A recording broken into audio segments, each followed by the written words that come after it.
उन्हें भी कुछ पता नहीं है कि ठीक क्या है, गलत क्या है। लेकिन जब हमें पूछते लोग देखते हैं तो बताने वाले लोग भी मिल जाते हैं। अब हम बता देंगे कि ये ठीक है और ये गलत है।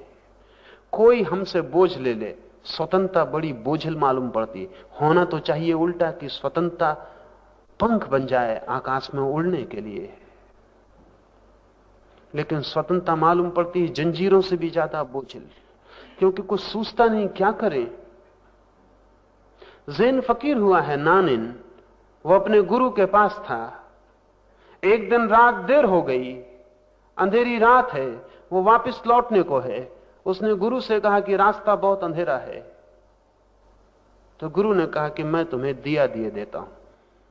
और गुरु ने दिया जलाया और नानिन के हाथ में दिया रखा, और जैसे ही नानिन पहली सीढ़ी पर पैर रख के नीचे उतरने लगा, गुरु ने दिया फूंक कर बुझा दिया। नानिन ने कहा ऐसी कैसी मजाक करते हैं, रास्ता बहुत अंधेरा है।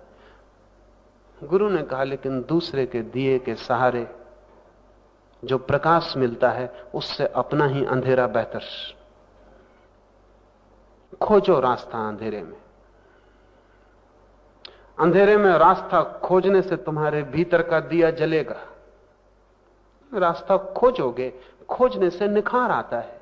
टकराओगे, गिरोगे, हाथ पैर टूटेंगे, कोई फिक्र नहीं, लेकिन आत्मा निर्मित होगी। मेरे दिए के सहारे हाथ पैर तो बच जाएंगे, लेकिन आत्मा खो जाएगी। इसलिए बुझा देता हूं। नानिन ने अपने संस्मरणों में लिखा है कि मैं उस आदमी को अब तक नहीं भूल पाया। यद्यपि उसने मेरे हाथ का दिया छीन लिया था और जला हुआ दिया बुझा दिया था, लेकिन वही आदमी था जिसने मुझे अंधेरे में धक्का दिया और मेरे भीतर के दिए को जलने की सुविधा बनाई। तो आज जब मेरे भीतर का दिया जल रहा है तो मैं उसे ही धन्यवाद देता हूं।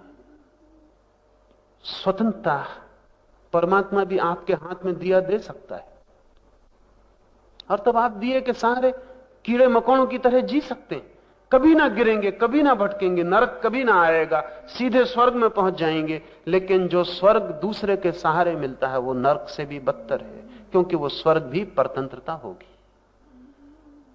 जो शुभ अपना ही नहीं है, स्वयं का खोजा और जिया हुआ नहीं है, उस शुभ का होना अशुभ से भी अशुभ है।